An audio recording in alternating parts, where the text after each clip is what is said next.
তখন টিচাররা আমাকে বলেছিল যে তোমার ওই হবে, ওই করো। আমার লোককে নকল করতে ভালো লাগতো, টিচারদের মিমিক করতে ভালো লাগতো।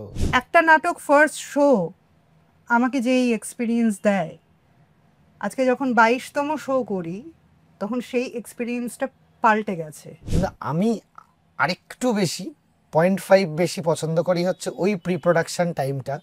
আমার একটু রং নিয়ে খুঁতখুঁতে আছে। যখন কলিশন অফ থট হয় তখনও ধমকে দেয় এবং আমি বলি আচ্ছা তাহলে সেটাই করব।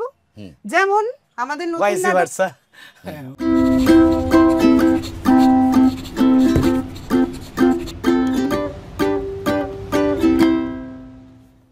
আজকে আমরা যে তিনজন বসে আছি এই সহজ কথায়, আমাদের তিনজনের মোট ফলাফল শূন্য বললেও চলে। কিন্তু আবার আমাদের মধ্যেই একজন আমাদের বুঝিয়েছেন শূন্য শুধু শূন্য নয়। তো আজকে আমার পাশে যে দুজন আছেন তারা আমার বন্ধুও বটে, তাদেরকে আমি প্রচণ্ড শ্রদ্ধা এবং সম্ভ্রমের চোখে দেখি, তাও সত্যি। তারা আমার থেকে ছোট, সমবয়সী, সেই গোত্রের হলেও তাদের কাজ সেই সম্ভ্রম আদায় করে নিয়েছে। তাদের মূল কাজ গল্প বলা। গল্প বলার নানা মাধ্যম হয়, তারা নানা মাধ্যমেই বলছেন। একজন মূলত মঞ্চকেই বেছে নিয়েছেন, আরেকজন নিজেকে একটু ছড়িয়ে রেখেছেন নানা শাখায়, কিন্তু মঞ্চ তারও ভালোবাসার কেন্দ্রেই বলতে হবে। তাহলে এত কথা বলছি যখন, আলাপ করিয়ে দিই এই সময় দুজন শক্তিশালী গল্প বলিয়েকে, যারা নিজেদের বিশ্বাসে অটল, সৌরভ এবং Turna. Thank you, thank you. আচ্ছা, ঘটনাচক্রে ওরা স্বামী স্ত্রীও বটে, কিন্তু তার থেকেও বড় কথা ওরা কমরেডসও বটে, নাটকের কমরেডস, জীবনের কমরেডস। তো সেটাই বেশি টেনেছে দুজনকে ডাকার জন্য। তূর্ণা তো কি করে যে হলো ব্যাপারটা, তুমি খানপুরে ছিলে, আমি নাকতলায় ছিলাম, সাইকেলটা পাস করতে গিয়েও করলো না, এটা হলো না। না না, তুমি খেয়াল করনি, তুমি সত্যি খেয়াল করনি, কারণ এটা তুমিও জানো না যে ছোটবেলায় আমাদের বন্ধু বৃত্তের মধ্যে তুমি একজন খানিক 2-3 বছরের সিনিয়র একজন ছিলে। তোমার সমবয়সীদের সঙ্গে তুমি ঘুরতে, আর আমি ওই জুনিয়র ব্যাচটাতে পড়ে গেছিলাম বলে ঘুরেও তাকাওনি। আমরা জানতাম তখন অরুণোদয় হিসেবে পাড়ার ডন আর কি, অরুণোদয়, কিন্তু তোমরা তাকাতে না। তোমার নাটকের শুলতে পাকানোটা কোথা থেকে? আমার যখন আমি ওই খানপুর গার্লসেই যখন পড়তাম তখন থেকে আমার মূলত বাবা মায়ের অত্যন্ত উৎসাহ ছিল যে আমার মেয়ে যেন নাটক করে, অভিনয় করুক বা না করুক, নাটকের সঙ্গে যেন যুক্ত থাকে। সেই সময় আমি বাবা মায়ের একেবারে জগৎটা আলাদা। মায়ের পড়াশোনা পল সায়েন্স নিয়ে, বাবা একদম ফিজিক্সের সায়েন্টিস্ট, আর ওদের অভাবের সংসার ইত্যাদি, সেই সময়কার যা পরিস্থিতি, সেখান থেকে অনেক স্ট্রাগল করে বড় হওয়া, ফলে এই শিল্প সংস্কৃতিটা অনেকটাই যেন একটু সচ্ছল পরিবারের জন্যই ভালো। সে কারণে আমাদের বাবা মায়েদের কখনো সেই ধরনের সেই ধরনের এক্সপোজার হয়নি। তো ফলে যখন পায়ের তলার মাটি একটু শক্ত হয় তখন তাদের সমস্ত স্বপ্নগুলো তাদের সন্তানদের ঘিরে গড়ে ওঠে। তো সেরকমভাবেই থিয়েটারের জগৎটা আমাকে বাবা এবং মা দুজনে একটু এগিয়ে দিয়েছিল। আর সেই সময় খানপুর গার্লস অত্যন্ত পড়াশোনা করা একটা পড়ুয়া স্কুল, আর সেখানকার একটু পেছন দিকেই আমি থাকতাম, পেছন দিকে পড়ে গেছিলাম। শুধুমাত্র যখন থিয়েটার হতো তখন আমার একটা ফার্স্ট গার্ল হওয়ার সুযোগ হতো, আর তখন কোনো কারণে যদি আমি রিহার্সাল বা শো বা পারফরমেন্সের জন্য হয়তো স্কুলে যেতে পারবো না বা ক্লাস করতে পারবো না, সেটা হয়তো বাবা হয়তো স্কুলে বলতে গেছে টিচারকে, তখন টিচাররা আমাকে বলেছিল যে তোমার ওই হবে, ওই করো, তোমার আর কিছু হবে না। তো তারপরে দেখা গেল ওইটাই হলো মূলত। আর পদ্মশ্রী নিরঞ্জন গোস্বামী, তার কাছে আমার ছোটবেলায় স্কুলে থিয়েটার করার, স্কুল লেভেলে থিয়েটার করার হাতে খড়ি। তারপরে আমি সোহাগদের কাছে স্কুলের সময় থেকে সোহাগদের কাছে কাজ শেখার সুযোগ পাই, এবং তারপরে চলতে থাকে আর কি।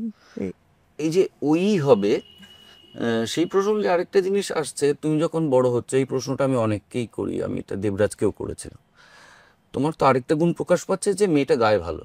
হ্যাঁ, ওই আর কি। আর সেই সময় আমরা যখন বড় হচ্ছি, প্যাঁ পু এবং সেটা আমরা জানিও, আসছেও একটি, আমরা সেই প্রসঙ্গে পরে আসছি। তো সেইটার মধ্যে মানে ওই চেয়ারটা নিয়ে টানাটানি হয়নি দুদিক থেকে, যে গান না অভিনয়, গান না অভিনয়? না না এটা ক্লিয়ার? না, এটা ক্লিয়ার ছিল। আমি যা শিখেছি, নাচ শিখেছি, গান শিখেছি, মাইম শিখেছি, কিছুদিন ছবি আঁকা শিখেছি, আর কিছুদিন বাজনা বাজানো শিখেছি। তো এই যা কিছু শিখেছি সবটাই অভিনয় মুখী, সবটাই থিয়েটার মুখী। সেটা ঠিক অভিনয়ই করব এরকম ভাবে কখনো ছোটবেলা থেকে ভাবিনি, কিন্তু মেয়েদের কপালে একটু অভিনয়ের শিখেটাই থাকে বেশি, কারণ মেয়ে তো কম, ফলে মেয়েদের চিরকাল। বেশি স্কোপ দেওয়া হয় না, আর সুযোগ করা হয় না যে না একটা মেয়ে পাওয়া গেছে যখন অভিনয় কর। এমনি মেয়ে পাওয়া যায় না, তার মধ্যে একটা মেয়ে এসেছে, সে যদি আবার লাইট ডিজাইনিং এ বা অমুক তমুকে চলে যায় তাহলে কমে যাবে একটা সংখ্যা। ফলে আমার সেসব দিকগুলো এক্সপ্লোর করা অনেক পরে, কিন্তু অভিনয় কেন্দ্রিকই আমার চলেছে মূলত। তোমার সলতে পাকানো কিভাবে? আমার তো এটা অ্যাক্সিডেন্টাল, মানে একেবারে অ্যাক্সিডেন্টাল। মানে কিভাবে, ছোটবেলা থেকে মানে কিরকম? পড়াশোনা অ্যাকাউন্টেন্সি অনার্স, টাকা গুনতে কাজে লাগে, এছাড়া কিছু কাজে লাগে না, যেটা পরে পরে ঢোকে আর কি, বেশি আসে না। আর আমার মূলত হচ্ছে ক্রিকেট খেলা, মানে স্বপ্নটা ছিল ক্রিকেট খেলবো। এবং ক্লাস 4 থেকেই মোটামুটি 2টো ক্লাব, 7-8 যখন আমি পড়ি তখন ওই 4টে ক্লাবে খেলি। মানে বাবারও একটু উৎসাহ ছিল যে আমি ক্রিকেট খেলবো, তো 4টে ক্লাবে খেলতাম। এই কারণে ব্যাট করতাম বলে বেশি বোলার ফেস করতে পারবো। মানে আমি খুব মানে পড়াশোনা অ্যাভয়েড করে ক্রিকেট খেলি আর কি। মানে সেটা এমন না যে খুব বাড়ি থেকে বকাবকি করছে বা কিছু, মানে স্কুল ক্রিকেট খেলছি, ধীরে ধীরে স্কুল সিএবি যেগুলো হতো সেগুলো খেলছি। আমি ক্রিকেটার হব, এটা ছাড়া আমার আর মানে একদম ঠুলি লাগানো ছিল যে আমি ক্রিকেটই খেলবো। তো আমার কলেজের বেলাতেও সাউথ সিটিতে পড়ছি যখন, তখনও অল্প খেলাধুলা করছি। আমার ডান হাঁটুতে একটা বড় চোট লাগে, মানে সেটা এখনও আছে এখন আর কি।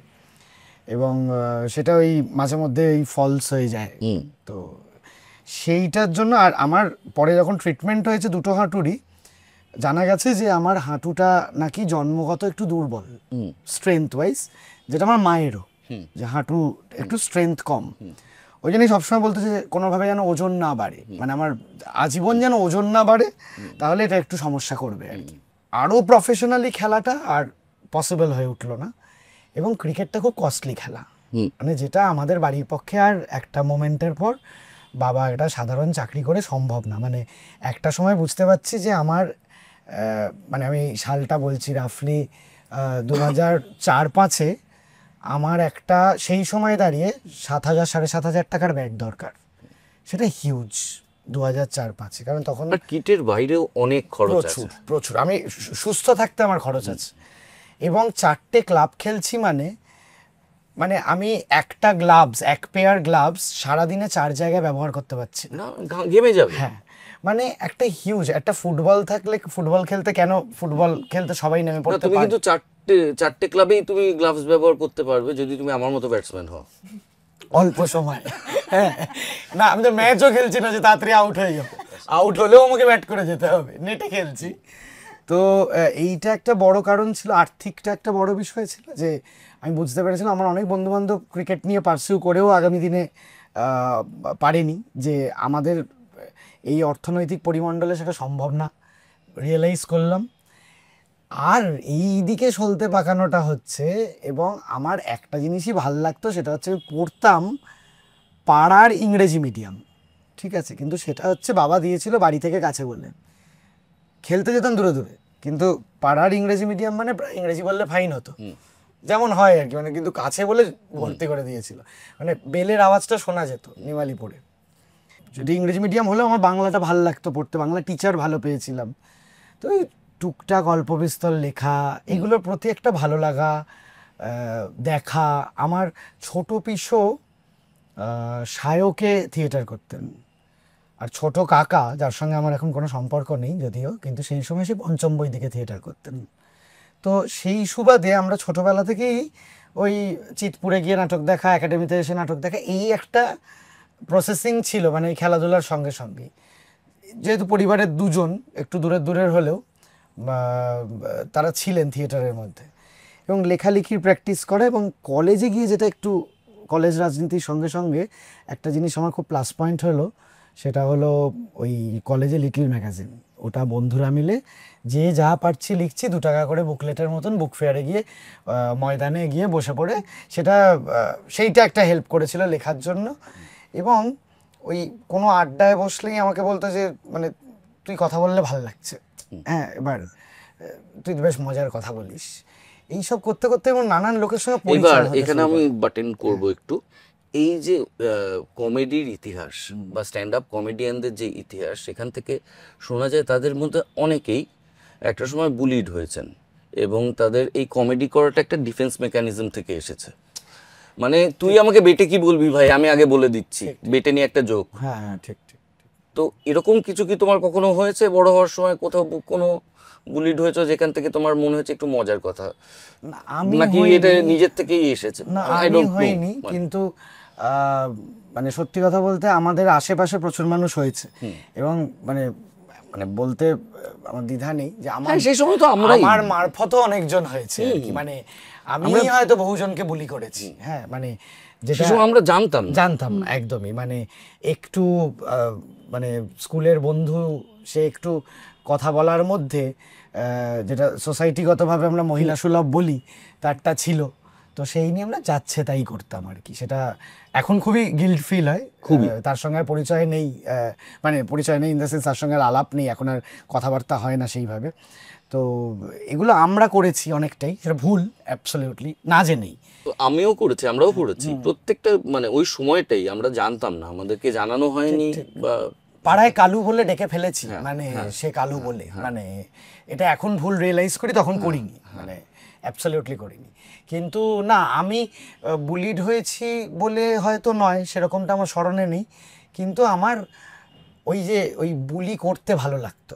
মানে সেটা আজকের সময়ে দাঁড়িয়ে আমি পুরোটাই ভুল না ঠিক এত জাজমেন্টাল জায়গায় যাচ্ছি না, কিন্তু আমার লোককে নকল করতে ভালো লাগতো, টিচারদের মিমিক করতে ভালো লাগতো, টিচাররা কীভাবে কথা বলছে, সে হাঁটা চলা মিমিক করতে ভালো লাগতো, সে যদি মোটা হতো রোগা হতো, মানে সেইগুলো করতে ভালো লাগতো। তো সেটা আমি এনজয় করতাম, কিন্তু সেটার মধ্যে আমার কাউকে হার্ট করার উদ্দেশ্য তো ছিল না।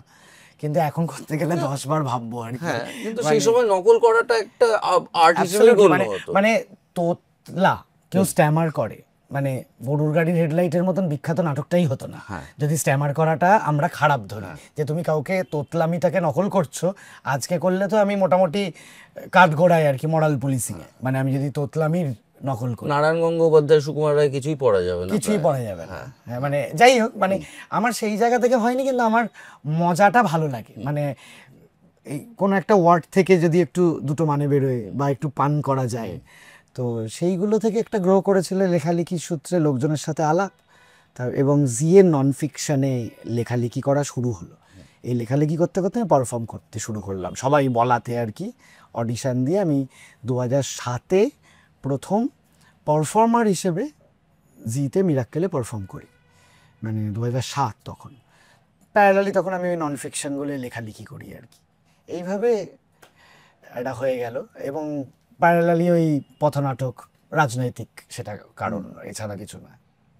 একটা কথা শুধু আমি বলতে চাইছি, এই যে কমেডি বা কৌতুক নিয়ে বারবার যে আমাদের একটা অ্যাটাক হয় না, সেটা এখন থেকে নয়, একদম ইতিহাসগত ভাবেই যদি দেখি, যে এমনিতেই এই কৌতুক বিষয়টা কোনোভাবে একটা ওই কোট অ্যান্ড কোট অশ্লীলতার সঙ্গে এমন এক করে ক্লাব করে দিয়ে আমরা সামাজিকভাবে বা রাজনৈতিকভাবে সেটাকে ব্যাখ্যা করি, যার জন্য এত ঢোক গিলতে হয় যে আমি একজন কৌতুক অভিনেতা বা কৌতুক পারফর্মার হিসেবে আসলে যে আমি সমাজটাকে যেভাবে দেখছি সেটাকে আমি আমার মতন করে অ্যাড্রেস করার চেষ্টা করছি।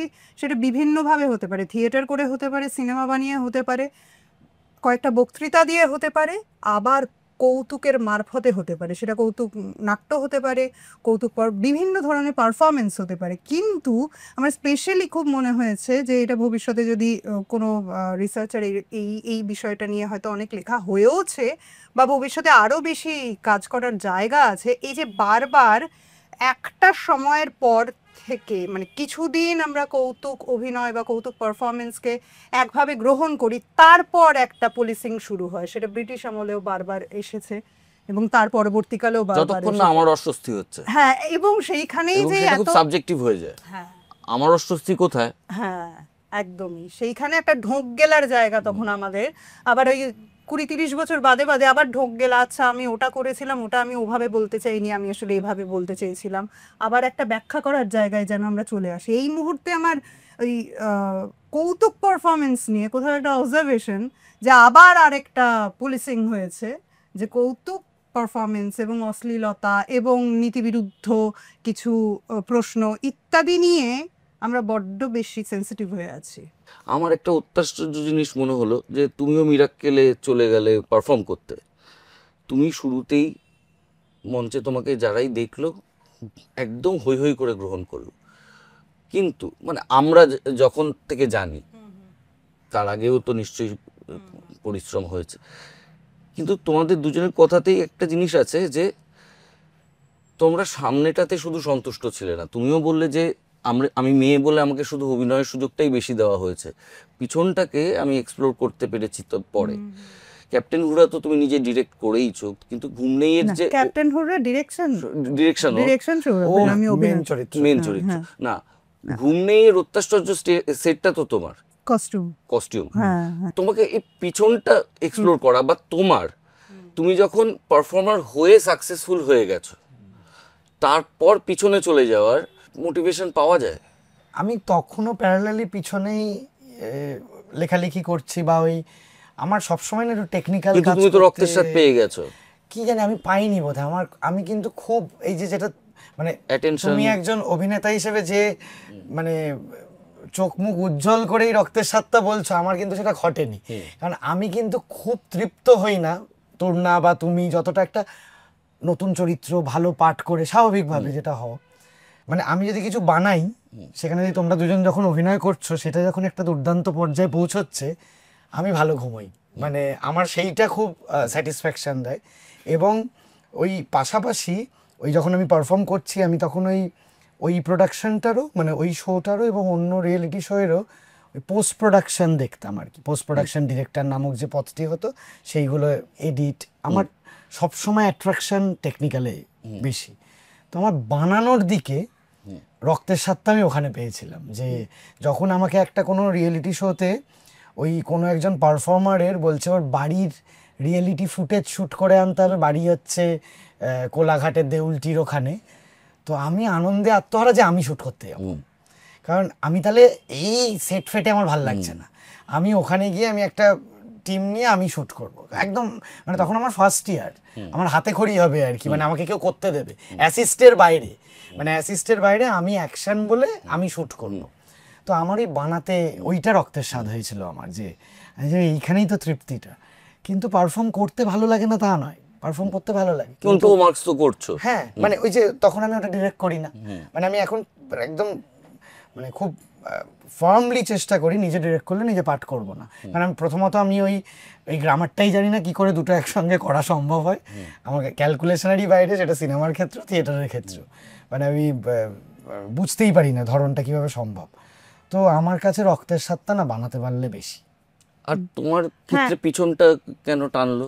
আমার ক্ষেত্রে শুরু থেকেই ভাবনা ছিল আমি থিয়েটারকে পুরো জানতে চাই, এবং সেখানে সীমাবদ্ধতা আছে। থিয়েটার বলতে তখন আমার ধ্যান ধারণার মধ্যে শুধু প্রসেনিয়াম থিয়েটারই ছিল, একদম হলের মধ্যে থিয়েটার হবে, সেখানকার লাইট সেট আপ, সেখানকার সেট কীভাবে বানানো হচ্ছে, কস্টিউম কীভাবে বানানো হচ্ছে, হলটা কি মেকানিজমে, আমাদের সাউন্ডটা কিভাবে আমরা প্রজেক্ট করব, এই গোটাটা নিয়েই আমি যেহেতু থিয়েটার নিয়েই পড়াশোনাও করেছি, ফলে একদম শুরু থেকে অভিনয় কেন্দ্রিক মনন আমার ছিল না, আমার গোটাটাই এক্সপ্লোর করার ইচ্ছে ছিল। যার জন্য আমি ছোটবেলা থেকে যদিও মূলত অভিনয় করেছি, কিন্তু সবসময় সবাই জানে, সব যে ডিরেক্টরের সাথে কাজ করার সুযোগ পেয়েছি তারা সবাই জানেন যে যেই সময় হয়তো ব্যাক স্টেজে আমি খানিকটা নিজের চরিত্র নিয়ে ভাবার সময় নিতে পারতাম বা সবার সঙ্গে একটু গল্পগুজবও করতে পারতাম, সেই সময়টা কিন্তু আমি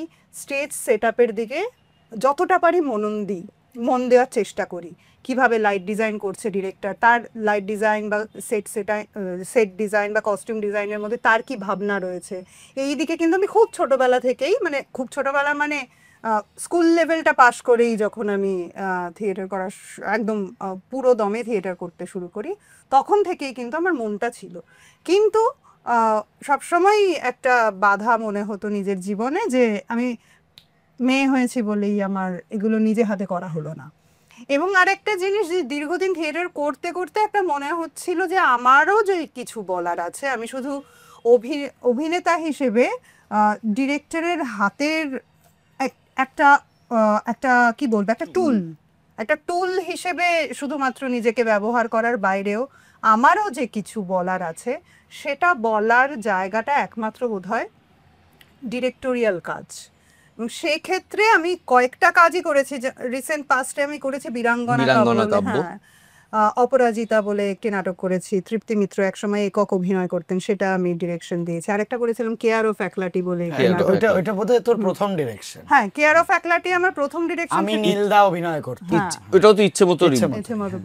তো বারবার আমি ডিরেকশনের দিকটা খোলার চেষ্টা করছিলাম, কারণ আমার নিজস্ব কিছু বলার ছিল, শুধুমাত্র ডিরেক্টরের হাতের একটি যন্ত্র হিসেবে নিজেকে ব্যবহার না করে। এই সমবেত কাজ, মানে গ্রুপ থিয়েটার তো একটা প্রচন্ড সবাইকে নিয়ে করা কাজ, আবার স্ট্যান্ড আপ কমেডিটা খুব একলা করা কাজ। খুব এই দুটোকে ব্যালেন্স করো কি করে? কিন্তু করিই না এখন স্ট্যান্ড আপ কমেডিটা, মানে প্র্যাকটিসই নেই কোনো। অনেক দিন বাদে ওই একটি ওই নারকোল তেলের কোম্পানি ওরা করলো একটি কাজ, অঙ্কুশের একটি রোস্ট শো, প্রথমবার হলো ভরা কলা মন্দিরে, খুব আনন্দ পেয়েছি। ওটা আসবে আর কি, সবাই দেখতে পাবে। মানে ওই অঙ্কুশকে বসে, আমাদের পশ্চিমবাংলায় হয় না, কারণ প্রথমত রোস্ট করতে হলে যাকে রোস্ট করা হবে সে have to be a superstar. তো এখানে তো কোনো সুপারস্টার রাজি হবে বলেই আমার মনে হয় না রোস্ট হওয়ার জন্য, যেটা বম্বেতে খুব সহজে হয় বা বিদেশে তো হয়ই। তো ওইটা খুব আনন্দ পেয়েছিলাম। অনেক দিন পর একা দাঁড়িয়ে কথা বলেছি স্ট্যান্ড আপ করার মতন করে। এখনো ইচ্ছা করে না যে তা নয়, প্রবল ইচ্ছে করে, কিন্তু সময়ে, কারণ ওটাও তো একটা আলাদা পড়াশোনা টাইম দেওয়া। দেখো খুব স্বাভাবিক, না ফুর্তি করার জন্য করে লাভ নেই। মানে ওটা তো কিছু জন তো খুব সিরিয়াসলি করে, ওদেরকে অপমান করা হবে। মানে সৌমিত, শিলাদিত্য, এটা তো স্ট্যান্ড আপটা মন দিয়ে চর্চা করছে।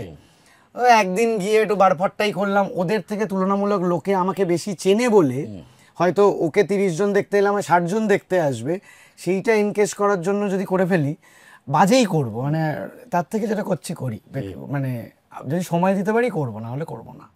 2014 10ই মে বুদ্ধিজীবীর প্রযোজনা, ফার্স্ট শো, এবং সেটাই জন্মদিন ইচ্ছে মতো ফার্স্ট শো। কিন্তু ইচ্ছে মতো ব্যাটে বলে কি প্রথম হলো নাটকটার নাম কিতে না, যদি নাকি আনসেন্ট লেটার্স, যদি ব্যাটে বলে বলি তাহলে বুদ্ধিজীবী। যদি ব্যাটে বলে মানে আমার পছন্দের নয়, আজকে যদি আমি তালিকা করি আমি ওদের শেষে রাখবো বুদ্ধিজীবী। কিন্তু ব্যাটে বলে মানে ইচ্ছে মতোকে চিনে ফেললো খুব তাড়াতাড়ি বাংলা থিয়েটার মহল বুদ্ধিজীবীটা হলো বলে। সরাসরি একটি পলিটিক্যাল নাটক হয়েছিল এবং মীর আফসার আলী প্রথমবার থিয়েটার করেছে। তো সেইটা একটা বড় ব্যাটে বলে হওয়ার জায়গা। মানে ইচ্ছে মতোর তখন প্রায় সেই মুহূর্তে দাঁড়িয়ে তো পকেটের টাকা দিয়ে দল হচ্ছে, এখন সেটা নয়, এখন একটা দলের পকেট আছে আর কি। মানে আগে শুধু নিজেদের পকেট ছিল। তো ব্যাটে বলে ওটা নাটকটার নাম কি স্বীকৃতি দিল প্রথম ইচ্ছে মতোকে, ন্যাশনাল স্কুল অফ ড্রামায় সিলেকশন, আরও একটা দুটো বোধহয় মনে পড়ছে না, মানে থিয়েটার অলিম্পিক্স আগরতলা, মানে এইগুলো নাটকটার নাম কি স্বীকৃতি দিল। ধীরে ধীরে ঘুম নেই আরো বেশি স্বীকৃতি দিল, এরকম পরপর হতে থাকে। কিন্তু যদি ব্যাটে বলে ইন দ্য সেন্স আমি করি জনপ্রিয়তা, তাহলে ব্যাটে বলে বুদ্ধিজীবী। হ্যাঁ। তোমার শিক্ষকদের নাম বলতে গেলে সবার আগে কাদের নাম আসবে? একদম স্কুল লেভেলে আমি নিরঞ্জন গোস্বামীকে পেয়েছিলাম খুব কাছ থেকে। সামার থিয়েটার ওয়ার্কশপ বাচ্চাদের হতো, সেই 1 মাসের ওয়ার্কশপের জন্য অপেক্ষা করে থাকতাম সারা বছর। তারপরে স্কুল লেভেল চলতেই আর একটু 11-12 দিকে আমি সোহাগদিকে দীর্ঘদিন পেয়েছিলাম। সোহাগদির কাছে মূলত গুরু হিসেবে আমি সোহাগদির কাছেই কাজ শিখেছি। পরবর্তীকালে অরুণ মুখোপাধ্যায়ের সঙ্গে পুতুল নাচের ইতিকথা করার সুযোগ পেয়েছি। তারপরে সুমন মুখোপাধ্যায়ের সঙ্গে বিসর্জন, মেফিস্টো, শূন্য শুধু শূন্য নয়। তুমি মেফিস্টো আগে বলছো, শূন্য শুধু, তুমি কি আগের মেফিস্টোটার কথা বলছো? আগেরটাও মানে আমার বিসর্জন, তারপরে শূন্য শুধু শূন্য নয় হয়েছিল, তারপর মেফিস্টো যেটা হয়েছিল সেটা। আর তার তুমি তো লিয়েরও করেছো।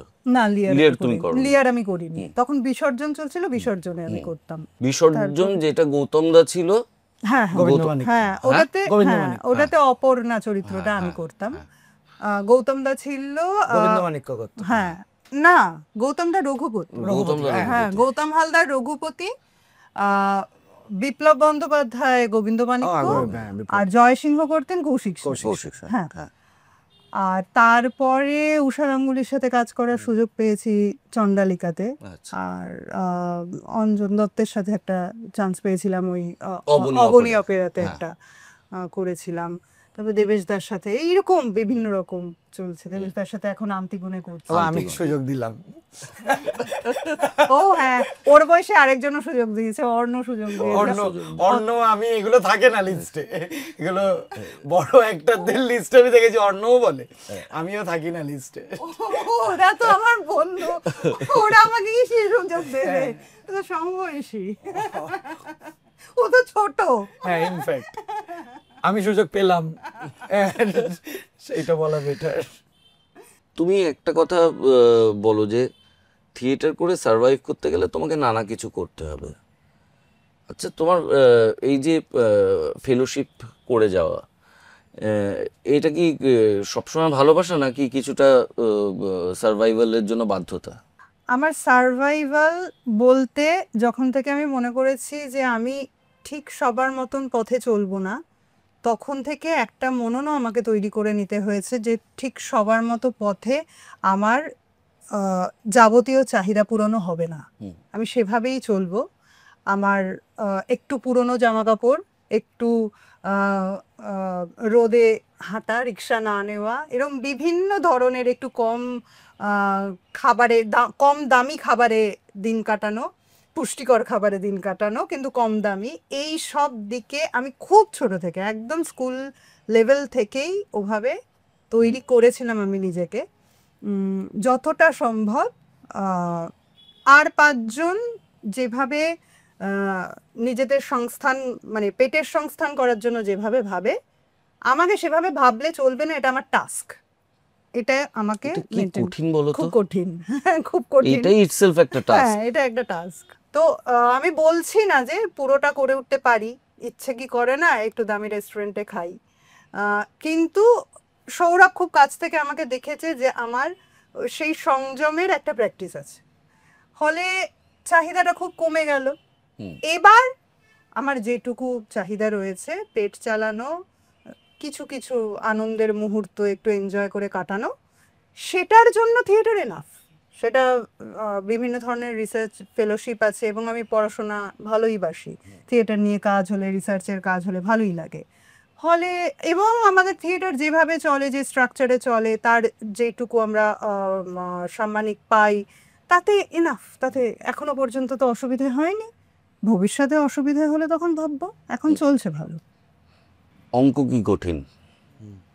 এই ছবিটা এলো কোথার থেকে, মানে ভাবনাটা এলো কোথার থেকে? এটা ওই কোভিড, আশ্চর্য ট্রেলার, দারুণ ট্রেলার, শুরুতেই বলি। Thank you, thank you. এটা ওই কোভিডের সময়, ওই কোভিডের সময় একটা ফেজ গেছিল, দুর্নার মনে থাকবে, আমরা তখন আলাদা থাকতাম আর কি, মানে কোভিডের কারণে। কারণ আমি তখন ওই ভলেন্টিয়ারশিপের জন্য বেরোচ্ছি, এবং মেয়ে এতটাই বুঝতে পেরেছে, রোগটাই বুঝতে পারছি না তোমরা কেউ, তো রিস্ক নিইনি। আমি আর তুমি চেনো আমাদের দলের কৃষ্ণেন্দু, আমরা দুজনে আমাদের বাড়িতে থাকতাম, ওরা গিয়ে ও মানে ওর বাবা মায়ের কাছে গিয়ে থাকতো আর কি, যেহেতু আমি রোজ বেরোচ্ছি কি ঘটে যাবে। তো এই যে বেরোতে বেরোতে, আগে পরে বেরোতে বেরোতে প্রচুর জেলায়,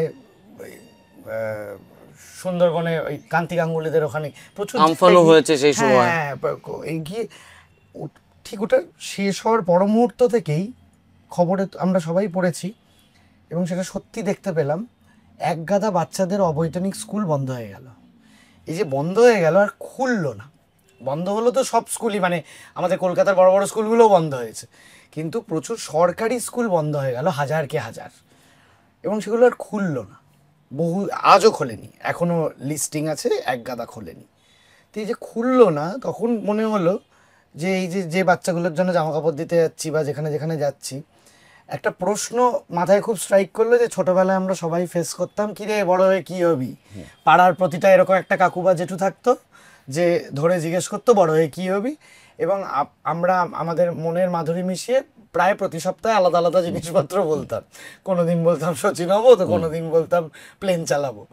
তো যাই হোক, তো স্বপ্ন, যদি আমি স্কুলটাকে স্বপ্নের কারখানা ধরি, যদি সেটা বন্ধ হয়ে যায় তাহলে স্বপ্নটা ম্যানুফ্যাকচার হবে কি করে, এইটা আমার ফার্স্ট নাটশেল মাথায় ঢোকে।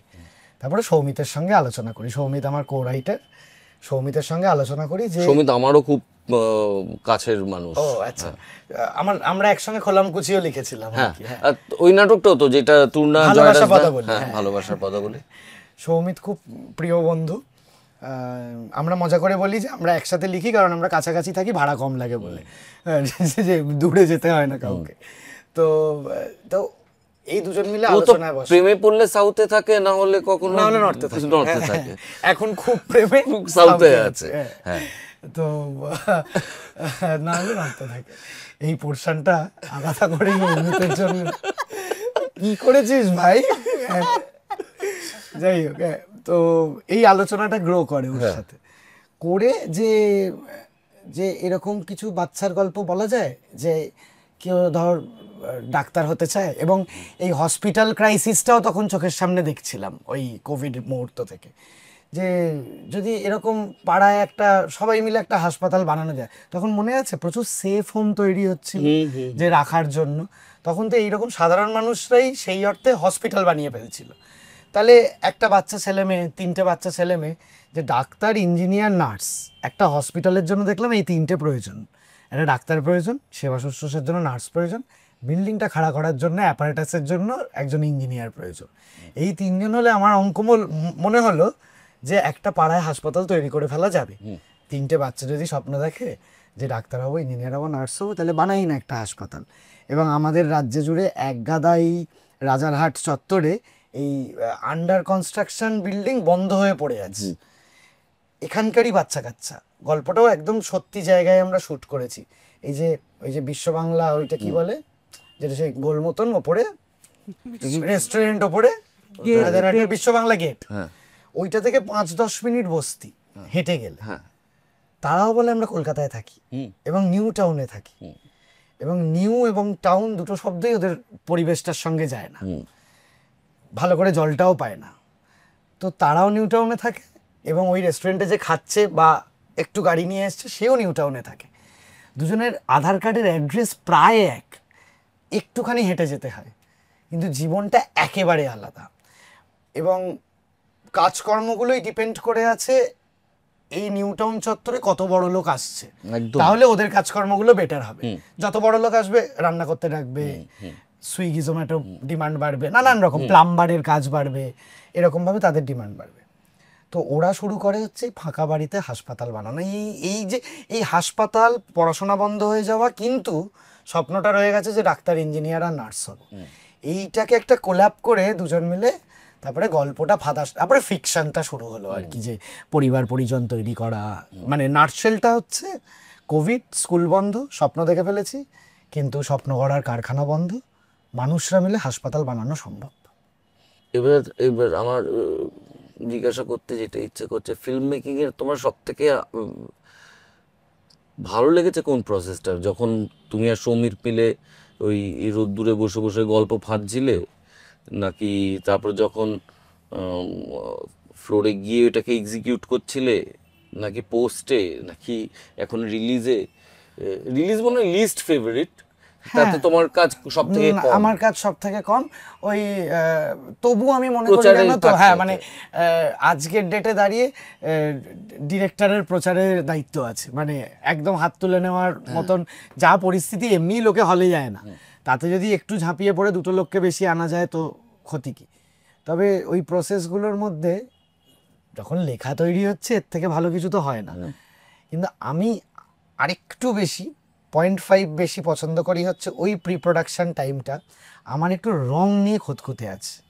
জামা, প্রোডাকশন, ডিজাইনিং, কোনো জিনিস ভুলভাল রঙের দুম করে যদি থাকে, আমি যেটা বানাচ্ছি আমার একটু অস্বস্তি হয়। সেটা থিয়েটারেও খুব আমি কালার নিয়ে খুব ইয়ে করি, যে এই জামাটার এই রং না হলে, এই সলিড কালার না হলে, মানে আমি খুব পিটপিট করি। ওই প্রসেসটা আমার খুব প্রিয়, মানে গোটা প্রোডাকশন ডিজাইনটা, যে যখন ওইটা সেট হচ্ছে, দেওয়ালের রংটা, পর্দার রংটা, প্রতিটা জিনিস তৈরি হচ্ছে, এক এক এক এক চাদরের রংটা, গামছাটা, চাবিটা ঝুলবে যেটা, সেটা কি কালারের, মানে একটা জিনিস ওইটা আমি মানে মানে পান থেকে চুন খসতে দেবো না আর কি। ওইটা আমার খুব আনন্দের প্রসেস।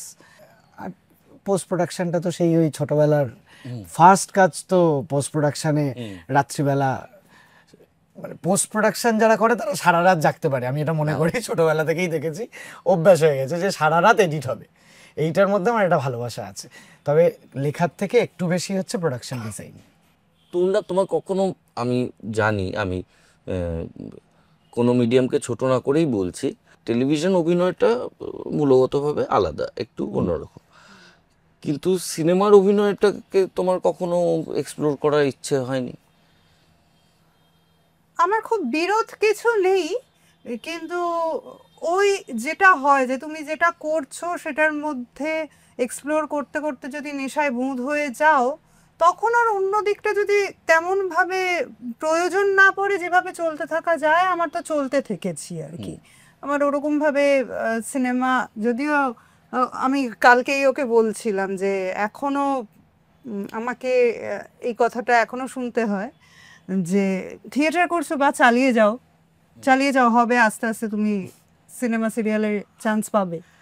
কারণ সাধারণ অনেকেই তো মনে করে যে এইটা ও প্র্যাকটিস করছে, এখন এরপরে প্র্যাকটিস করার, এখনো সুযোগ পাইনি। হ্যাঁ একদমই তাই, সেভাবেই বলো। কারণ অনেকে অনেকে সেই কারণে থিয়েটারে আসেও, হ্যাঁ হ্যাঁ হ্যাঁ হ্যাঁ, ঠিক অবশ্যই। ঠিক ঠিক, তাদের কাছে মইও বটে, মইও বটে, হ্যাঁ, এবং ব্যবহারও করে, ব্যবহারও করে। ব্যবহারও করে। ফলে তাতে আমি তাদের অপরাধ ধরি না, যারা এইভাবে বলছেন আমাকে, কিন্তু সেটা আমার কাছে যে একটা অপশন, যে এটাই আমার ভালো লেগেছে, এটাই করেছি, আপাতত ভালোই লাগছে, ভালো চলছে, আর তো কিছু সেরকম ভাবে আকর্ষণ করেছে তা না। আমি প্রচুর দেখি, কিন্তু দেখতে ভালো লাগে। কিন্তু যেটা আমার একটাই অভিযোগ বলতে পারো, যে শূন্য শুধু শূন্য নয়। আজকে তোমার মেয়েকে তো তুমি শুধু রেফারেন্স দেবে, বা তুমি recording can't be the real thing. না না, আর তো থিয়েটার রইলই না, থিয়েটারটা, হ্যাঁ, রইলই না, হ্যাঁ, ফিল্মি হয়ে গেল একটা মাধ্যমেই, এবং সেটা ভেরি পুয়ারলি শট। হ্যাঁ স্বাভাবিক। হ্যাঁ, ঠিক ঠিক। আমি তো শুধু বাবা মায়ের মুখেই শুনে যাব মঞ্জুরি, আমের মঞ্জুরি, 3 পয়সার পালা, অজিতেশ বাবুর কথা।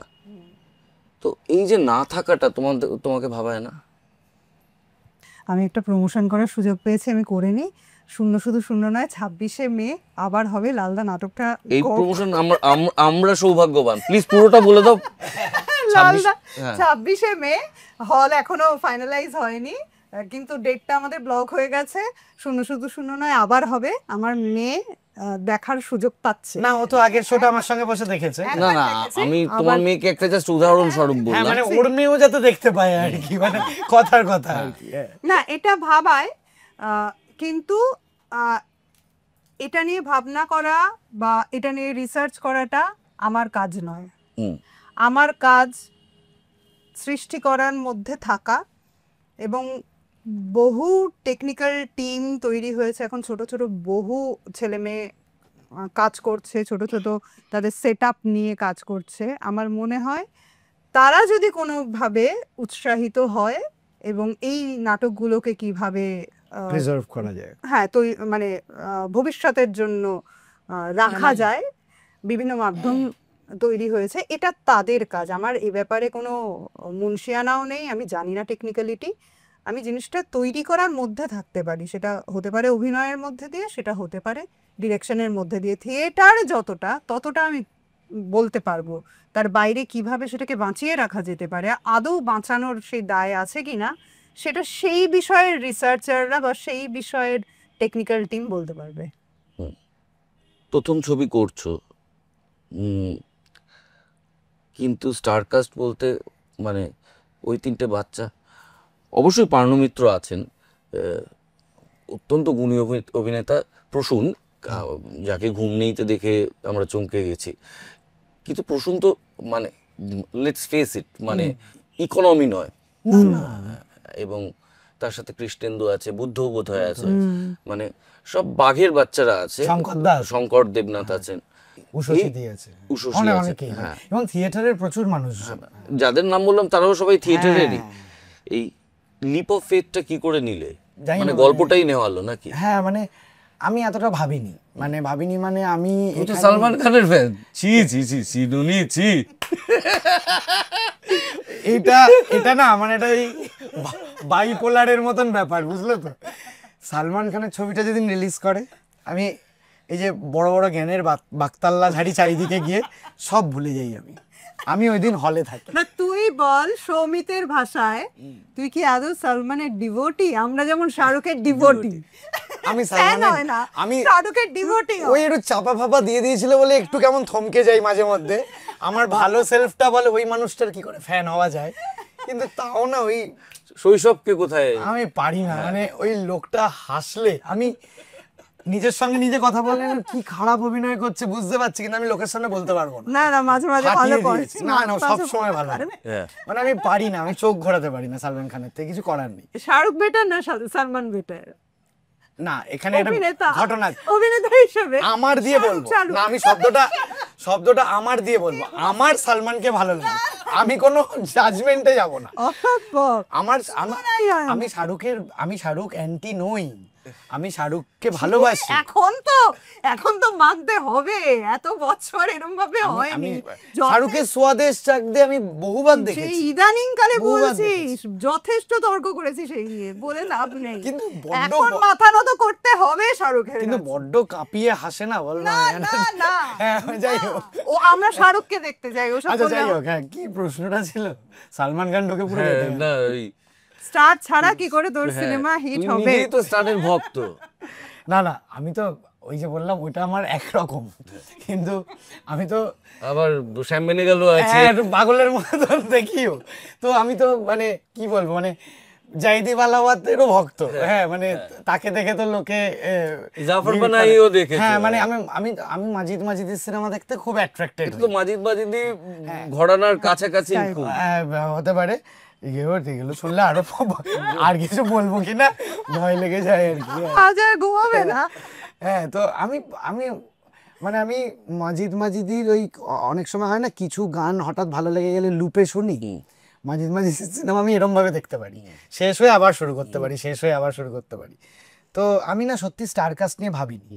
তো আমি এইটুকু করে মানে প্রযোজককে, যে বাচ্চা ওইটা নিয়ে আমি খুব ভেবেছি, 3টে বাচ্চা কে হবে, বড় অডিশন করেছি, প্রচুর বাচ্চা ছেলেমেয়ের অডিশন করেছি, সেইখান থেকে 3 জনকে বেছেছি।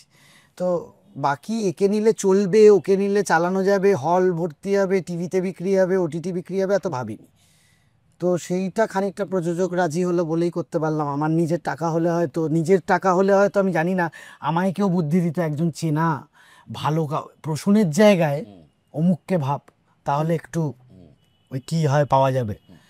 তো সেইটা আমার প্রযোজক বলেনি, আমি লাকি, আমি খুশি, মানে সেখানে আমি বেঁচে গেলাম আর কি অনেকটা। যে সেই অর্থে তো মানে প্রসূনের কথা মানে প্রযোজকই সাজেস্ট করে আর কি, কীর্তনখোলা দেখে যে প্রসূন কেমন হবে।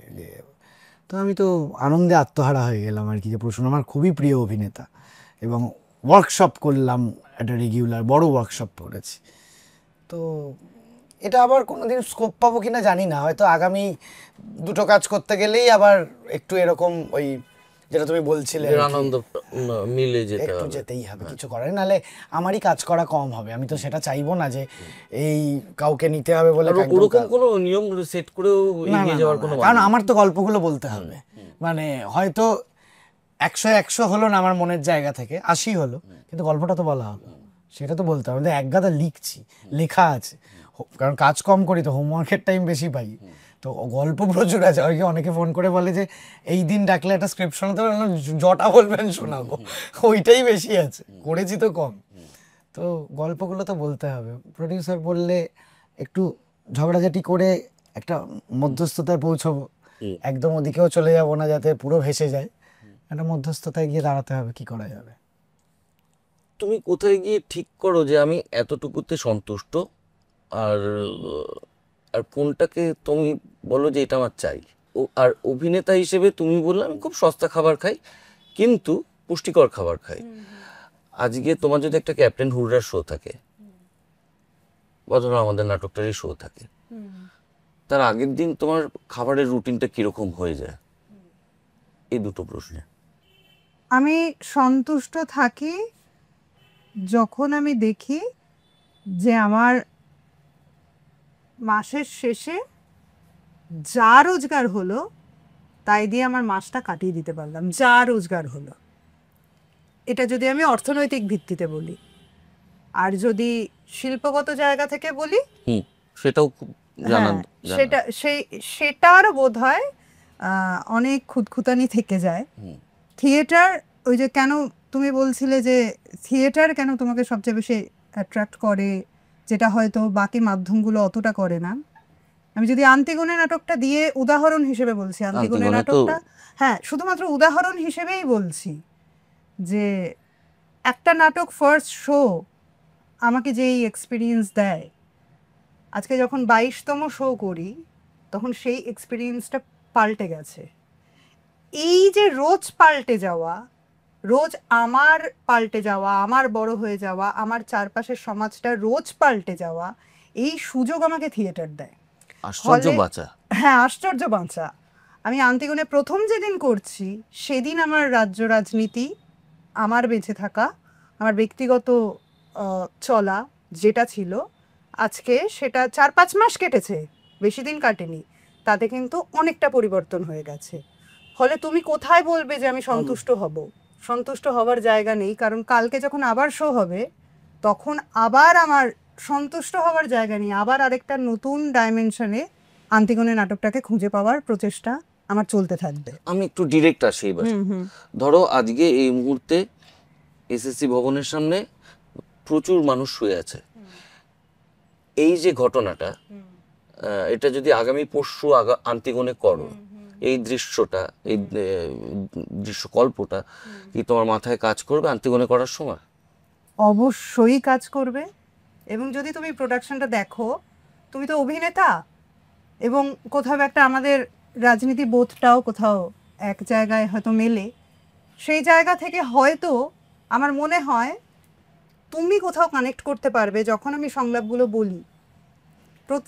প্রতিটা সংলাপের মধ্যে দিয়ে এই যে আন্তিগুনে চরিত্রটি প্রথম দৃশ্যে যেভাবে অ্যাপিয়ার করছে, যেভাবে দর্শকের সামনে আসছে, এবং ধীরে ধীরে ওই 1.5 ঘন্টা যাপনের পরে সে গিয়ে যখন শেষ কথাটা বলছে, দুটোর পুরো জার্নিটার মধ্যে মিশে থাকে আমার আরজি করের আন্দোলন, মিশে থাকে আমার এসএসসির আন্দোলন, মিশে থাকে আমার প্রতিটা মানুষের আন্দোলন করার প্রবৃত্তি। সে হয়তো সব সময় প্রতিবাদ করে উঠতে পারছে না, ওই ছোট্ট একটা প্রেসার কুকার ফোঁপায় তোমার আমার সবার মধ্যে ফোঁপায়, সেই রকম সেই যে প্রবৃত্তিটা, সেটা আমার অভিনয়ের মধ্যে, আমার ওই দৃশ্যকল্পটার মধ্যে, অভিনয়টা সংলাপগুলো বলার মধ্যে মিশে থাকেই থাকে। এবং লাস্টে যখন আন্তিগুনের একটা সংলাপ আছে, একটি চিঠি লিখছে, মৃত্যুর আগের দিন চিঠি লিখে বলছে যে এই চিঠিটা তুমি আমার মৃত্যুর পরে একজনকে পৌঁছে দিও, তুমি কি পারবে পৌঁছে দিতে? সে প্রহরীকে জিজ্ঞেস করে আন্তিগুনি। তখন প্রহরী জিজ্ঞাসা করে, এত বড় চিঠি, এটা যেটা লিখেছো, এটা কার জন্য লিখেছো, কার নামে চিঠিটা লিখছো? সে তখন আন্তিগুনে একটু সময় নিয়ে বলে, যে কোনো একটা নাম লিখে নাও, এই চিঠি এখন সবার। এই যে চিঠি, এই চিঠিটা যখন সমাজের মানুষের কাছে পৌঁছে দেওয়ার স্বপ্নটুকু নিয়ে আন্তিগুনে স্টেজ ছেড়ে বেরিয়ে যায়, আমি প্রতিবার দেখতে পাই আমার এই আন্দোলনের ছেলে মেয়েদের। আমি নিজে অত বড় আন্দোলনকারী নই, আমার অত শক্তি নেই ওদের মতো করে, এত ত্যাগের শক্তি আমার নেই, কিন্তু আমার যেটুকু মাধ্যম আছে, আমার থিয়েটার, আমার যেটুকু অভিনয় করার ক্ষমতা, আমাকে ইন্সপায়ার করে ওরা প্রতিনিয়ত। আমি ওদেরকে রোজ দেখতে পাই, রোজ। Thank you. মিথ্যে বললাম না, এক বর্ণ মিথ্যে। আমি জানি, আমি জানি সেটা। বর্ণ মিথ্যে নেই। তাই জন্যই একটু সাইলেন্সও ডিমান্ড করে এই কথাটা।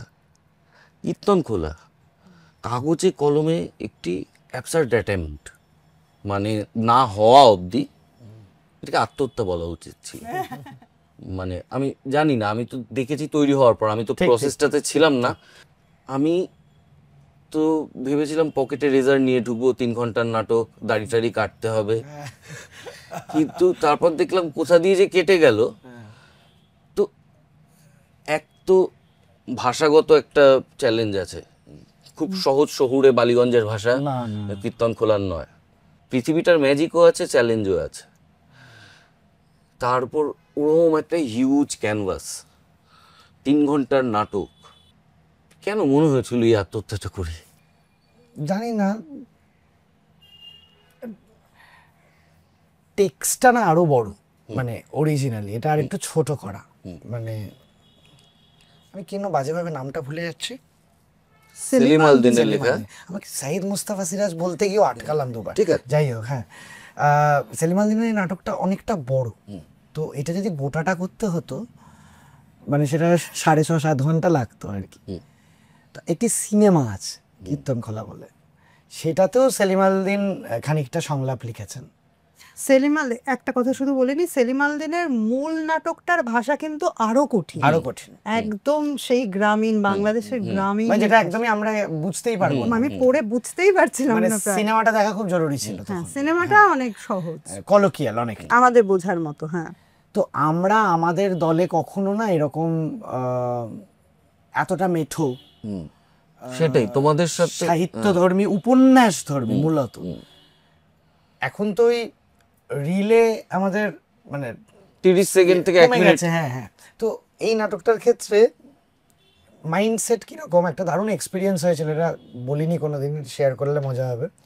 যখন আমরা 6:30 থেকে নাটকটা শুরু করতাম একাডেমিতে, তো বিরতি টিরতি নিয়ে 9:30, 9:25 হয়ে যেত প্রায়। তো মেট্রোর একটা ঘটনা থাকে, তো ততদিন লোকজন বলেছে নাটকটা খুব বড়। এটা তো আমাদের অডিয়েন্সের পয়েন্ট অফ ভিউ।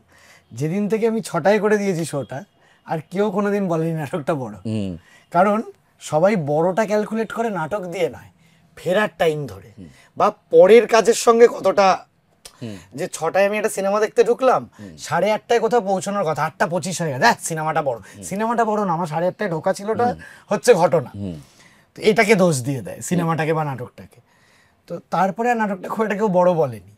কিন্তু বড়র একটা কমপ্লেন আছে, এটা বুদ্ধর সঙ্গে একবার আমার পার্সোনালি ও দেখে কথা হয়েছিল, যখন বুদ্ধও বলেছিল যে আমার কিন্তু বড় লাগছে না, আমার কিন্তু বড় লাগে। হ্যাঁ, এবার তখন একটা আলোচনা উঠেছিল যে এখন সবার এই যে টাইম নিয়ে বড় গল্প পড়ার কোনো অভ্যাস নেই। সবাই তো আমরা প্রত্যেকেই মানে এখন 10টা বই পড়ার থেকে এরকম স্ক্রল ডাউন করে নিচ্ছি, স্ক্রল আপ করে নিচ্ছি। তো মনে হচ্ছে এই যে টাইম দেওয়া, যে একটা প্রেমকেও টাইম দেওয়া হচ্ছে ওখানে, একটা বন্ধুত্বকে টাইম দেওয়া হচ্ছে, একটা রাগ হিংসাকে টাইম দেওয়া হচ্ছে। এত টাইম লাগবে কেন? একজনের উপর একজনের রাগ হয়েছে, মেরে দে, মানে এইটা হচ্ছে এখনকার মানসিকতা। তো ওখানে তো রাগ সয়ে সয়ে সয়ে সয়ে সয়ে সয়ে সয়ে সয়ে যাচ্ছে, মানে সেটা সবার চরিত্রগুলোর মধ্যে দিয়ে। অ্যাটেম্প্ট সুইসাইডাল কিনা জানি না, আমার একটা মিউজিক্যাল করার ইচ্ছে ছিল, এবং দেবদীপ আমার মনে হয় ছেলেটা শুধু পিয়ার নেই বলে আজকে ও অন্য রকম হয়ে রইল, এরমই থাকুক, মানে ও অ্যাসেট, ও সব রকম মিউজিক করার অ্যাসেট, ও স্কোপ পায় না। আজকে আমাদের দেবদীপের সঙ্গে একটু কথা হবে, সেটা আমরা ও অ্যাসেট। ও যখন এই কীর্তন খোলার গানগুলো, ও বলল আমি লিখে পুরোনো রকমের লিখবো, আমি লিখবো নতুন। সেইটা নিয়ে আমাদের একটা লম্বা প্রসেস গেছে। প্রতিটা গান কিন্তু ও লিখেছে, এবং লিখে ওই একটা রূপ দিয়েছে যেন একটা লোক শুনে বলবে এটা তো বোধহয় অমুক বাউলের মুখে শুনেছিলাম, কিন্তু প্রতিটা ওর নিজের নতুন লেখা।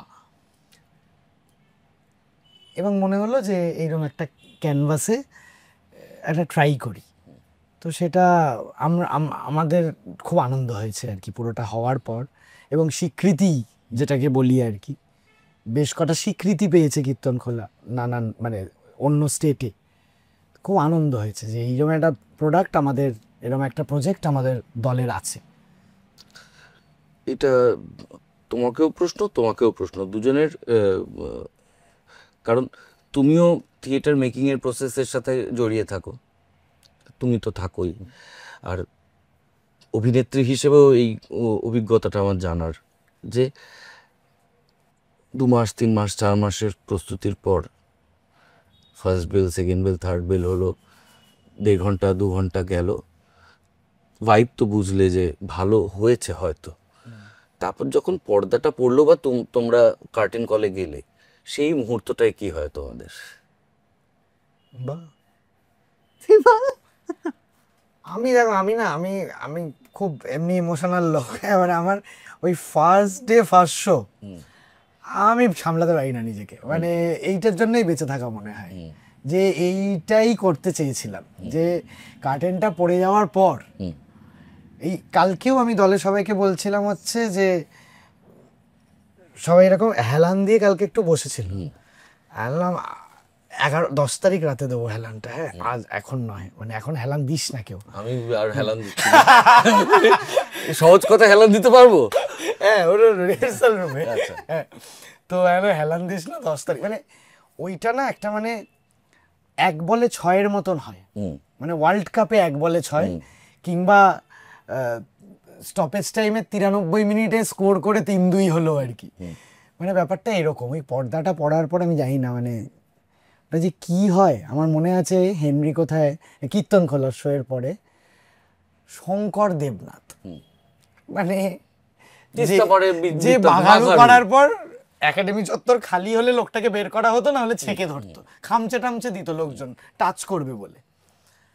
শঙ্কর দেবনাথ কীর্তন খোলার ফার্স্ট শো, কার্টেন পড়লো, আমাকে এরকম জড়িয়ে ধরে ফুপিয়ে ফুপিয়ে কাঁদছে।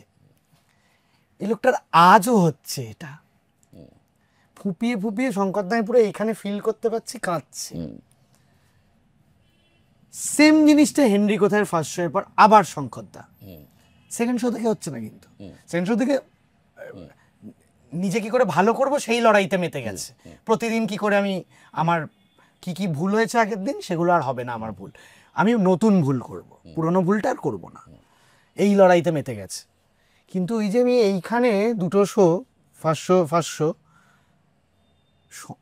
শঙ্কর দেবনাথের আজও হয়, মানে তো থিয়েটারে শঙ্করদা তো আমার ব্যক্তিগতভাবে মনে হয় করে ফেলেছে, এবার রিটায়ার্ড কাজ করছে আর কি, এক্সট্রা আর দরকার নেই বেশি কিছু করার। খুব খুব আবেগপ্রবণ লাগে, এবং মনে হয় ওই ও যেমন সেই খুব কমে বেঁচে ফেঁচে থাকা, আমি এতটা পারি না, হ্যাঁ আমি একটু ভালো মন্দ আমার প্রয়োজন হয় সব কিছুতেই, কিন্তু আমারও খিদে প্রচুর নয়। ওই দিনটা মনে হয় এইটাই আমার ওই বিরিয়ানি, এবং এইটাই হচ্ছে আমার ম্যাক্সিমাম স্যালারি একটি মান্থের। ওইটা আমার সব থেকে বেশি স্যালারিটা আমি ওই মাস পেলাম, 10ই মে পাই। মানে ভালো মন্দটা তো নিজেদের, কারেকশান ফারেকশান ওগুলো পরের, শোটার পর ম্যাক্সিমাম স্যালারিটা আমি ওই দিন উইথড্র করি। ওই মেসেজে এতটা আনন্দ হয় না যে ক্রেডিটেড, এইটাতে অনেক বেশি হয়। তুমি যখন শুধু অভিনেতা হিসেবে কাজ করো তখন ওই ফার্স্ট শো এর পর কি হয়, আর যখন বীরাঙ্গনা কাব্য হলো বা যেটাতে তুমি ডিরেক্টর হিসেবে অ্যাসোসিয়েটেড থাকো, সেটা শেষের পর কি হয়? হ্যাঁ, আমার ক্ষেত্রে সৌরভের ছবিটা ঠিক উল্টোটা। আমি ছোটবেলা থেকে একদম থিয়েটার ওয়ার্কার হিসেবে নিজেকে দেখতে চেয়েছি। এটা আমার একটা কাজ, আমার সেটা ফার্স্ট শো হোক, 22 নম্বর শো হোক, 30 নম্বর শো হোক, 100 নম্বর শো হোক, আমি যেরকমভাবে একজন ডাক্তার অপারেশন করতে যায়, আমি তেমনভাবে এই কাজটা করতে যাই। তার সঙ্গে আমার খানিক প্যাশন জড়িয়ে আছে, এবং আমি বিশ্বাস করি ডাক্তারদেরও সেরকম প্যাশন কিছু জড়িয়ে থাকে, তাই তারা ডাক্তারি প্রফেশনটাতে থাকে, কিংবা একজন সায়েন্টিস্টেরও কোনো না কোনো প্যাশন জড়িয়ে থাকে, তাই তারা হয়তো অনেক সময় টাকার পেছনে না ছুটে একদম পিওর সায়েন্সের রিসার্চের দিকে এগোন। সেই রকমভাবেই আমি থিয়েটারকে বেছে নিয়েছি, এটা আমার কাজ। পরবর্তী শোয়ের জন্য সেই মুহূর্ত থেকে আবার কাজ শুরু হয়ে যায়। খুবই আনরোম্যান্টিক। মাধ্যমিকের পরে 3 মাস আনন্দ করোনি, পরে আরে সুনিতা উইলিয়ামস তো ফিরে এসে আনন্দ করেছে। আমি একেবারে আনরোম্যান্টিক এই ব্যাপারে। সৌরভের কথা শুনে যতটা তোমাদের আবেগটা গুছিয়ে উঠেছিল, ঘনিয়ে উঠেছিল, আমার ক্ষেত্রে হচ্ছে এটা আমার ডিউটি। আচ্ছা, বীরাঙ্গনা কাব্য যখন তুমি তৈরি করেছো, তখন কি টেনশনটা অন্যরকম হয়ে যায়? টেনশন তখনই আসতে পারে যদি আমি খুব আশা করে থাকি লোকে আমায় ভালো বলবে। আমি অভিনয়ই করি বা পৃথিবীর যে কাজই করি, লোকে আমাকে ভালো বলবে এই অপেক্ষাটা আমার মিনিমাম। ফলে আমার জীবনে টেনশন বড় কম। এবং এই যে কিন্তু তোমার তো ভালো শোনার একটা অভ্যাস নিশ্চয়ই হয়েছে, মানুষ হিসেবে তো সেটা অস্বীকার করতে পারো না, হ্যাঁ, আমি ওটাকে অ্যাভয়েড করার চেষ্টা একটা করতে পারো। ওই জন্যই হয়েছে, ব্যাপারটা practice আছে। ওইটাই, বেশি পেয়ে গেছে ভালো ভালোটা। আমার একটা প্র্যাকটিস আছে, ভালো মন্দ কোনো কিছুই আমাকে যেন ভেতর থেকে না আঘাত করে। এই যে সৌরভ বলছে না যে প্রচন্ড পরিশ্রম করার পরে একটা শো এর পরে একটা রিল্যাক্সেশন, আমার সবসময় রিল্যাক্সেশন। আমি সবসময় রিল্যাক্সেশনেই থেকে কাজ করব। রিল্যাক্সেশন যেখানে নেই সেই কাজ আমি করব না। তাহলে মানে টেনশন এটা আমি না, কিন্তু সৌরভ মুখে বলছে সেটা, এবং দলকে চাগানোর জন্য বলছে, কিন্তু যখনই আমি ইচ্ছে মতোতে যাই, তখনই একটা প্রচন্ড আনন্দময় পরিবেশ। আনন্দ আর এবং- এই যে রিল্যাক্স, মানে আমার কাছে থিয়েটার করাটা যুদ্ধ নয়, ওটা আমার কাজ। হুম। আমার না মানে মানে আমি একটু অন্যভাবে, মানে কাজ তো বটেই, কিন্তু ওই আর কি, মানে প্রথম দফার ভোটের পরেও যদি আমি বুঝতে পারি যে এইবার বিধানসভা আমার আসন শূন্য হবে, তাও আমার বলা যে এই 30টার মধ্যে 28টা আমি জিতছি, হুম। এটা আমার মনে হয় খুব প্রয়োজনীয় হুম। বাকি দফাগুলোর জন্য। মানে এইটাতে আমি বিশ্বাস আমি করি। আমি যেমন এই কথা বলবোই না। আমি মানে এইটাতে হচ্ছে হ্যাঁ, যে আমি না ওই লাগানের বারবার গানটা এফেক্ট পাই। আমার আমার আমার এই এফেক্ট একমাত্র শাহরুখ খানের আছে, আর পৃথিবীর কোনো কিছুতে এই এফেক্ট নেই। মানে এইটা তুমি ওকে বলছো তো, শাহরুখ খানের সিনেমা দেখতে গিয়ে হলে সিটি মারে, বুঝতে পারছি? আমিও তো মারি। হ্যাঁ মানে আমি বলছি মানে হুম। এই দুটো যদি স্প্লিট স্ক্রিন করে চালিয়ে দিন এই বক্তব্যগুলো, আর হলে দাঁড়িয়ে আমি অনিন্দ আমরা সবাই দেখতে গেছি দাঁড়িয়ে সিটি মারছে, আমি চেঁচাই, আমি চেঁচাই। না না আমি বলছি ঠিক আছে। হ্যাঁ, আবার আমার সাথে সেটা যায়। হ্যাঁ, এবার আমি যদি এই দুটো স্প্লিট স্ক্রিনে চালাই, যে আমার কোনো আনন্দ হয় না, কাজ করতে বেরিয়েছি। শাহরুখ খানের কোনো যুক্তি, না, কোনো তাহলে একটা অভিনয় আর কিছু নেই। ইউরেকা ফ্রোজের চাকরি এক হলো, হতে পারে? তা কেন হবে? আমি সেটা বলছি না। ইউরেকা ফোর্বসের চাকরি আর ডাক্তারি আর রিসার্চ দুটো এক হলো, এটা কি প্যাশন জড়িয়ে থাকে? যারা প্যাশনেটলি রিসার্চ করে, প্যাশনেটলি থিয়েটার করে, প্যাশন যেখানে জড়িয়ে আছে সেটা নিয়ে কথা বলছি। ঠিক। তুমি বকা খাও? কোথায়, কার কাছে? বাবা মা? না, তুমি তো প্রচন্ড ফাজিল। হ্যাঁ, খুবই, খেলো বুঝতেই পারছো। না আমি ওই লাস্টে আবার ঠিক ঠিক বললাম যে হ্যাঁ মানে তো ঠিক ঠিক বলে দিই। ও, আচ্ছা। তাই তোমরা যখন কিছু তৈরি করো, কি করে রোল ওভারল্যাপ হয়? ডিরেক্টর কতটা দেখাচ্ছে, অভিনেত্রীর কি মনে হচ্ছে ডিরেক্টরকে, এই জিনিসটাতে পার্টিসিপেশনটা কিরকম ভাবে হয়? মানে তার, মানে বলতে চাইছো মানে আমি ডিরেক্ট করছি, অভিনয় করছি, এরকম? হ্যাঁ, এরকম যখন তোমরা বা করো vice versa। বা ভাইসি ভার্সা, তখন তোমার অভিনয়ে তুমি কতটা ঢোকো, বা তোমার প্রসেসে ওর প্রভাব কতটা পড়ে? কারণ দুজনেই তো নিজের মতন করে এবং কোলিশন অফ থট হয়, কোলিশন অফ থটও, সেটাও জিজ্ঞাসা করছি। হবেই। এবং তখনও ধমকে দেয়, হুম। যখন কলিশন অফ থট হয় তখনও ধমকে দেয়, এবং আমি বলি আচ্ছা তাহলে সেটাই করব। হুম। যেমন আমাদের নতুন ভাইস নাটক, ভার্সা। যেমন আমাদের নতুন নাটকে একটা ধুনুচি নাচের সিন আছে, তুমি খুব ভালো করে জানো। সেখানে আমি বলেছিলাম আমাদের 11-12-এ আমরা শাড়ি পরে ধুনুচি নাচ করতাম, শাড়িটা ভালো করে পরতে পারি চাই না পারি, আমাদের শাড়ি সেদিন পরতে হবে। এবং ও বলে দিল, সৌরভ যেহেতু ডিরেক্টর, সে বলল না না রাতে সবটা ঘেঁটে যাবে। আমি বললাম আচ্ছা তবে ট্রাই। তো বকা আমিও খাই। না না সরি, এটা পারসেপশন, এটা বকান, এটা তো জানার ইনফরমেশন, মতামত দেও। ইনফরমেশন যে সবটা ঘেঁটে যাবে, এটা সত্যি, মানে এটাই কোনো মিথ্যে নেই। এটা এবার আমি যে ধরনের অভিনয় পছন্দ করি সেইটা খানিকটা তুর্না যে ধরনের অভিনয় করে, ও যা যা চারিদিকে অভিনয় করে, প্রচুর নাটক করে, সব কটা তো আমার মনোপুত হয় না। কিন্তু যখন এই যে আমার শুধু শূন্য নয়ের অভিনয় ভাল লাগছে, কারণ ওতে প্রচুর মনে হচ্ছে এই মেয়েটা আমার পাশের বাড়ির হতে পারে, যেমন চরিত্রটা আর কি। কিন্তু প্রচুর নাটক দেখে এসে আমি বলছি যে এরকম এটা হাত তুলে এত বলার কি দরকার ছিল, নর্মাল কথা, এরকম করার কি দরকার ছিল, মানে এই নিয়েও ক্ল্যাশ হয়। এবার সেটা ওর ব্যাখ্যা আছে বলেই ও ওটা করেছে, সেটা আলাদা বিষয়। কিন্তু আমি আমারটা করাতে গেলে চেষ্টা করি যে আমি যে ধরনের অ্যাক্টিং পছন্দ করি, আমি সবসময় আমি একটু সেফ ভালোবাসি, সেই রকম ধরনের মানুষজনের সঙ্গেই কাজ করতেও চেষ্টা করি। মানে আমি দুম করে ম্যাচ করিয়ে ফেলতে পারবো না, না হলে মানে কেউ যদি প্রচণ্ড অন্যরকম, আমি যেটা পছন্দ করছি না সেরকম পাঠ করেন তারা, তো সেটা তো আমি দুম করে ভেঙে ফেলতে পারবো না একটা 3 মাসের রিহার্সালে।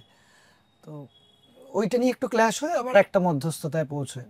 না না, মধ্যস্থতা কিছু বলছে না, ও যেটা বলে আমি মানে আমি যে মধ্যস্থতায় পৌঁছানোর চেষ্টা করি, বোঝা গেল তো মোটামুটি, ব্যাস তাহলে ঠিক আছে ব্যাস।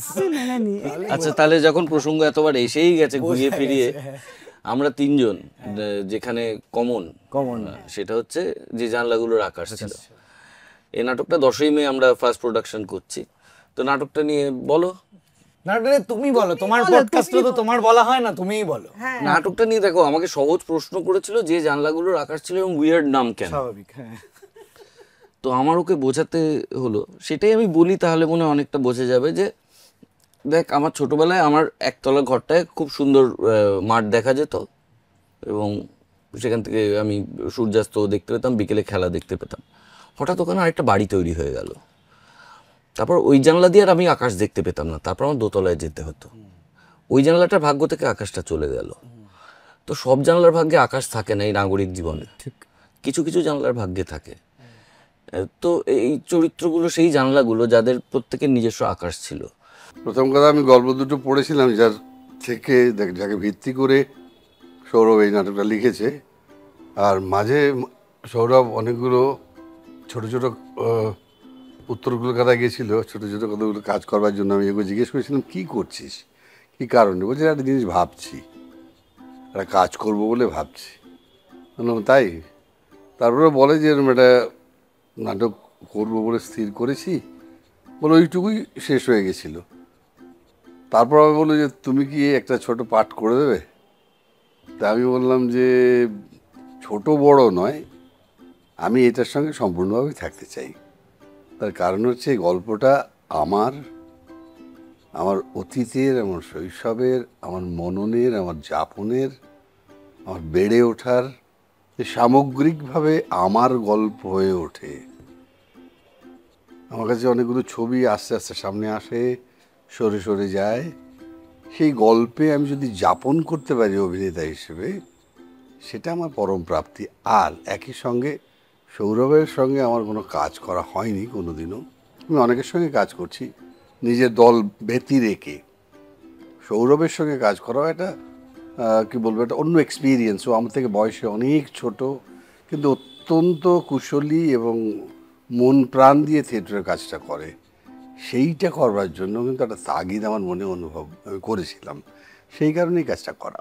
কাস্টিংটা নিয়ে তুই বলিস। হ্যাঁ, আবারও সব থেকে মজার বিষয় হচ্ছে যে কীর্তন খোলা যেমন আমরা কোনোদিন করিনি বলে করেছিলাম, এই ফিলটাও কোনোদিন করিনি, এই মানে ইচ্ছে মতো কোনোদিন করিনি। মানে আংশিক ভালোবাসা পদা বলি, কিন্তু সেটার স্ট্রাকচারগতভাবে এত থিয়েট্রিক্যাল ছিল না। এটা অনেক বেশি থিয়েট্রিক্যাল, মানে এটা একটা বড় পরিমাণের নাটক আর কি, মানে বড় থিয়েটার। ভালোবাসা কথা বলি অনেক ইজিলি মেড একটা রবিবাসরীয় লেখা থেকে তোর কি করে মনে হলো নাটক? এইটা একটা অদ্ভুত জিনিস। এই লেখাটা তো ছিলই, তার সঙ্গে ওই যেটা আমি তোমায় বলেওছিলাম, মৈনাক সেনগুপ্ত আমাদের থিয়েটারে খুবই মানে প্রচুর নাটক লেখেন, খুবই ভালো আমাদের দাদা, স্থানীয় এবং আমাদের কমরেড একজন।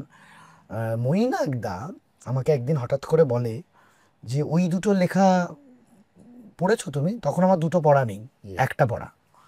যে না পড়িনি, বলছে ওই দুটো পড়ে ফেলো একবার, ওই দুটো না থিয়েটার করার জন্য দারুণ কন্টেন্ট। পড়ে ফেললাম। মৈনাকদা এখন রেগে আছে আমার উপর, কালকে কথা হচ্ছিল মজা করে, বললো আমি ভাবলাম আমাকে তুই লিখতে দিবি। এবার হয় না, একটা কিছু পড়ার পর একটা বসে পড়েছি। বসে পড়ে আমার ওই আমরা যখন এই ঘরেই বসেছিলাম প্রথম, দীপ, সম্বিত দা এবং দেবী প্রসাদ সবাই মিলে, আমরা 4 জন মিলে একটা ব্রেনস্টর্ম শুরু করে দিলাম যে এটা যে অবস্থায় আছে একটা পূর্ণাঙ্গ নাটকের রূপ দেওয়াটা কঠিন আছে, কিন্তু যা মেটেরিয়াল আছে সম্ভব আছে। তো সেইটা ডেভেলপ করা শুরু হলো। রাজি হওয়ার কারণ হচ্ছে আমি সৌরভদার সঙ্গে এটা নিয়ে চতুর্থ কাজ করছি, এবং একটা হয় না নির্দেশকের সঙ্গে অভিনেতার একটা ওয়েভলেন্থ ম্যাচ করে যায়, সেটা দীর্ঘদিন প্রোডাকশানে কাজ করতে করতে আড্ডা দিতে দিতে আমরা বিভিন্ন জায়গায় কল শো করতে গিয়ে কল শোয়ের পরে বসে অনেক গল্প করেছি, এবং কোথাও না কোথাও সৌরভদার বেড়ে ওঠার আমার বেড়ে ওঠার মধ্যে একটা অদ্ভুত মিল আছে। সে মিলটা না, আমি যদি মফস্বল একদম নৈহাটিতে আমার বড় হয়ে ওঠা, সৌরভদার কলকাতায় বড় হয়ে ওঠা, কিন্তু ওই যে 90-এর সময়কার মানে হ্যাঁ মানে তুমি যে লেখাটা লিখেছো, তোমার যে গল্প থেকে নাট্যরূপটা হয়েছে, সেখানে যে সময়গুলো ধরা রয়েছে সেই সময়গুলো আমাদের কাছে নস্টালজিয়া, ওগুলোই আমাকে বাঁচিয়ে রেখেছে। ওই অতিথি আমাকে তাড়িয়ে বেড়ায়, অতিথি আমাকে বাঁচিয়ে রাখে, ওই অতিথি আমাকে গাছের কাছে নিয়ে যায়, জলের কাছে নিয়ে যায়, পুকুরের কাছে নিয়ে যায়, সাঁতার কাটায়, বন্ধুদের সঙ্গে চায়ের দোকানে সন্ধ্যাবেলা বসে আড্ডা মারতে বাধ্য করায়। ওটাই আমার বেঁচে থাকার রসদ। এই গল্পটার মধ্যে সেটা আছে। আমার মনে হয়েছে এই নস্টালজিয়াগুলোকে আমরা আরেকবার যদি ফুটিয়ে তুলতে পারি মঞ্চে, এবং সেটা সম্পূর্ণভাবে সম্ভব হয়েছে অবশ্যই তোমার লেখার সূত্রে। আমাদের ওই যাপনটা, আমাদের ওই পাড়া কালচার, আমাদের ওই কলোনি কালচারে সবটা আসার ফলে এটা কোথাও গিয়ে নাটক করছি বলে মনে হচ্ছে না, এটা কোথাও মনে হচ্ছে মানে একটা ফেলে আসার সময়কে আর একবার রিকল করে নিচ্ছি। তার জন্যই আর কি রাজি হওয়া।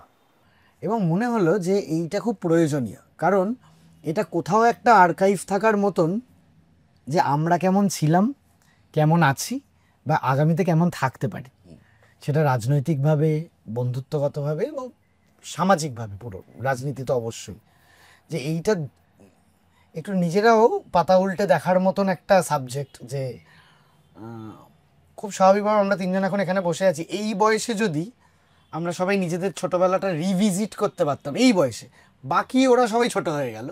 তুই অনেক ছোট, আমরা সেম জেনারেশন। হ্যাঁ, তাও তো আমার একটা রিভিজিট করা থাকতেই পারে। আমারও তো একটা ছোটবেলা আছে রে বাবা, আমি ছোটই, কিন্তু ছোটবেলা আছে তো। তো তখন এইটা তোমার নামটা তো এই সহজ কথার হোস্টের দেওয়া, যে জানলাগুলোর আকাশ ছিল। এবং সত্যি তুমি যে লাইনটা বললে যে ওই একতলা জানলাটার আর আকাশ রইল না, হয়তো একটা 10তলা আকাশ দেখতে পাচ্ছে, কিন্তু একতলাটার মতন করে দেখতে পাচ্ছে না, ওর একটু অন্যরকম দেখতে পাওয়া, একটু আর্টিফিশিয়াল বোধ হয়, একটু কিনে নিয়েছে হয়তো, খানিকটা আকাশ কিনে নিয়েছে অর্থ। আর ওই আকাশটার কোনো জমি নেই, না শুধু হাওয়ায়। হ্যাঁ একদমই তাই। মানে ওই যে মাঠের সঙ্গে ওই প্রথম উইন্ডোজে থাকতো না, মাঠের সঙ্গে ল্যান্ডস্কেপটা, আকাশটা, সেইটা নেই। তো এইটা এই প্রথমবার এই নাটকটা করতে গিয়ে লেখার সময়ও খুব মন খারাপ হয়েছে, বানাতে গিয়ে খুব কষ্ট হচ্ছে। আমি প্রচুর ছোটোবেলার আমাদের কোয়ার্টারে থাকতাম, তো সেই বন্ধুবান্ধব যারা থিয়েটার সেইভাবে দেখেই না, সবার সঙ্গে খুব কানেক্ট করার চেষ্টা করেছি। 3-4 জনকে রাজিও করিয়ে ফেলেছি যে প্লিজ একবার আমাদের থিয়েটারটা দেখতে আয় 10 তারিখ, কারণ ওদের সঙ্গে এরকম প্রচুর মুহূর্ত কাটিয়েছি একই রকম। ওই পুজোর এক্সট্রা বেলপাতা ওটা কাটিয়েছি, এবং ওই একটা বেলপাতা ভাগ করে নিয়েছি, বা ওই যে নিজেরা ক্যাটারিংয়ে খাবার দেওয়া, এটা আমরা করেছি, আমরা সবাই করেছি কম বেশি। সেদিন আমি একটা গ্রুপে, আমাদের দলের গ্রুপে একটা স্ক্রিনশট পাঠিয়েছিলাম, আমার খুব ছোটোবেলার এক কোয়ার্টারের বান্ধবী আর কি, আমরা সবাই একসাথে খেলে বড় হয়েছি।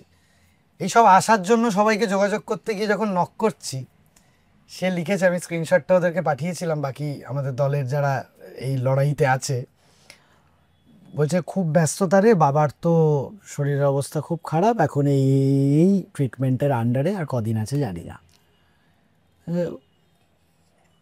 মানে আমরা এমন বন্ধু ছিলাম হচ্ছে, মানে ও অঙ্ক ভুল করলে আমার বাড়িতে খবর আছে আর কি, মানে এরমভাবে বড় হয়েছি। এখন নাকি ওর বাবার বেশি দিন নেই বা ভালো নেই, এইটা এতটা গ্যাপ। তো এটা আমাদের প্রত্যেকের। তো যে জানলাগুলোর আকাশ ছিল, এটা সবাই সবার বয়সকে রিলেট করতে পারবে, এবং রাজনীতি সময় কিভাবে ডিস্টেন্স বাড়ায় বা কাছে আনে, এটা খুবই কাছের। মানে ভাগ্যিস তুমি ওই লেখা দুটো লিখে ফেলেছিলে। আসলে নাটকটাকে নিয়ে খুব বেশি কিছু মানে এই মোমেন্টে দাঁড়িয়ে বলতে চাইছি না, তার কারণ হচ্ছে কিছু কিছু থিয়েটার এরকম হয় যেগুলো ক্লাসিক থেকে নিয়ে থিয়েটার হয়, যে গল্পগুলো আমরা জানি, প্রেজেন্টেশন দেখতে যাই। বাট এই নাটকটা মানে ইভেনচুয়ালি তোমারই দুটো গল্প থেকে নেওয়া, এবং এটা এরকমভাবে করা যেখানে দাঁড়িয়ে আমার বড় হয়ে ওঠা, যেহেতু আমি 90s আমি আমি জন্মেছি এবং বড় হয়েছি, যেই এথিক্স, যেই পরিবেশ, যেই কালচার, যেই ভাষা, এই সবটা মিলিয়ে আমি যে বড় হয়েছি সেটারই রিফ্লেকশন এই নাটকটা। কাজে এই নাটকটার মতন নাটক হয়তো আগামী দিনে কোনো দিন নাও পেতে পারি। তো কাজে এতটাই স্পেশাল এই নাটকটা আর কি। এবং চরিত্রটাকে নিয়ে বলতে গেলে পরে এটা আমিই আর কি, এটা মানে আমাকে কোনো আরোপিত কিছু ভাবতে হচ্ছে না এবং কিছুই করতে হচ্ছে না, মানে এটা আমি। তাই জন্য অনেক বেশি ডিফিকাল্ট, নিজেকে রিক্রিয়েট করাটা সব থেকে ডিফিকাল্ট বোধ হয়, সেটাই। আমার ইন্টারেস্টটা অন্য। আমার সেই প্রথম যে কথাটা আমি বললাম যে ছোটবেলায় কিন্তু অরুণোদয় পাত্তা দেয়নি, তার সমবয়সীদের যথেষ্ট পাত্তা দিয়েছে। আমরা জুনিয়র ব্যাচে পড়ে গেছিলাম, আমাদের দিকে ফিরেও তাকায়নি, একে দেখতে খারাপ ছিলাম, ফলে আচ্ছা তুমি সিরিয়াসলি এবার না উত্তর দাও। সিরিয়াসলি বলছি, আমি আমার তো যেদিন লেখা হয়েছে, হ্যাঁ, যেদিন এটা ঠিক। লেখা হয়েছে, সে যেদিন লেখা নিয়ে আলোচনা হচ্ছে, আমি সৌরভকে সবার আগে বলেছি সোমাকে তুলনা করতে পারে। ও তো পুরো মুখটা ছোট করেছে যে এই মুহূর্তে ওর পক্ষে খুব চাপ, একদিকে পড়ানো, তুমি না বললে ডেট দিতও না, হ্যাঁ। দিতও না। একদিকে পড়ানো, তার উপর অন্যান্য প্রোডাকশন, তার উপর সিডি, সব মিলিয়ে। তাহলে তুমি কেন রাজি হলে সোমা করতে? আমি আবার একই কথা বলবো সিরিয়াসলি বলো। না, আমার ভীষণ রকম মনে হয় আমার ছোটবেলাটা আমার পরের জেনারেশন পেল না। আমাদের ছোটবেলায় অনেক কিছু পাওয়ার ছিল, সেটা খুব আবেগপ্রবণভাবে আমি বলছি না, আমি যুক্তিগ্রাহ্যতার ওপরে দাঁড়িয়েই বলছি। আমাদের ছোটবেলায় একটা রাজনৈতিক মতাদর্শের মধ্যে দিয়ে আমরা বড় হয়েছি। সবাই যদি রাজনৈতিক মতাদর্শ নাও বা জানতো, তা সত্ত্বেও এমন একটা পরিবেশ ছিল যে পরিবেশের মধ্যে পরিবেশগতভাবে সেই জেনারেশনের ছেলে মেয়েদের এমন কিছু মূল্যবোধ, এমন কিছু ন্যায় অন্যায়, সত্য মিথ্যার বিচার স্বাভাবিকভাবে আমাদের সমাজের মধ্যে গড়ে তুলেছিল, যেটা অবশ্যই তৈরি হতে পেরেছিল আমাদের রাজনৈতিক যে পরিবেশটা ছিল তার জন্যই।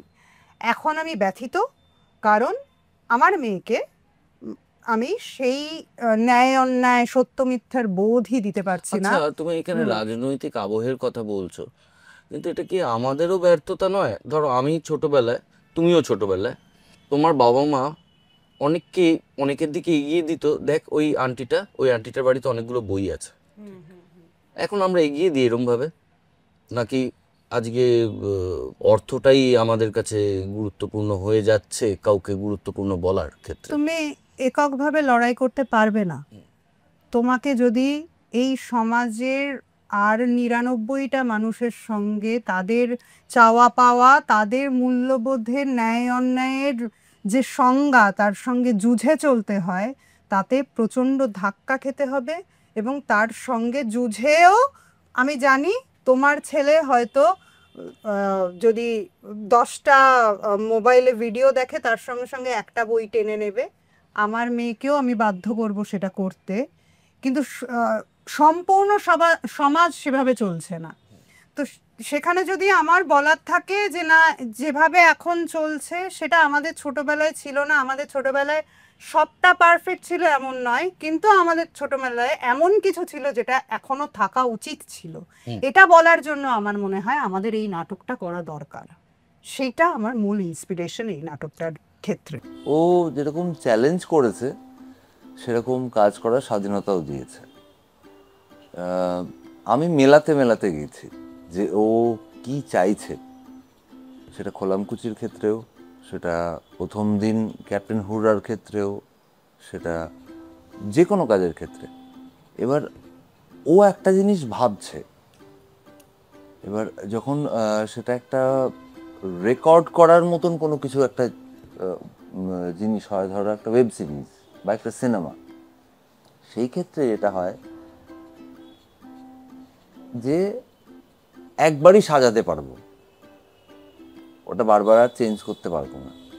কিন্তু লাইভ পারফরমেন্সের ক্ষেত্রে যখন গানগুলো হচ্ছে বা নাটকের গান হচ্ছে, তখন সেখানে কিছু না কিছু ছোট ছোট অদল বদল হচ্ছেই। সেটা ইদার পারফরমেন্স বেটার হচ্ছে, নাহলে পারফরমেন্স অল্প একটু কমছে।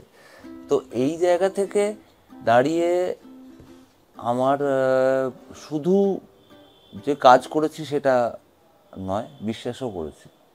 তো এই ছিল আমাদের আড্ডা সহজ কথায় সৌরভ পালোধি এবং তূর্ণা দাসের সঙ্গে। দেখলেন নিজের মতন থাকতে গেলে, নিজের মতন বাঁচতে গেলে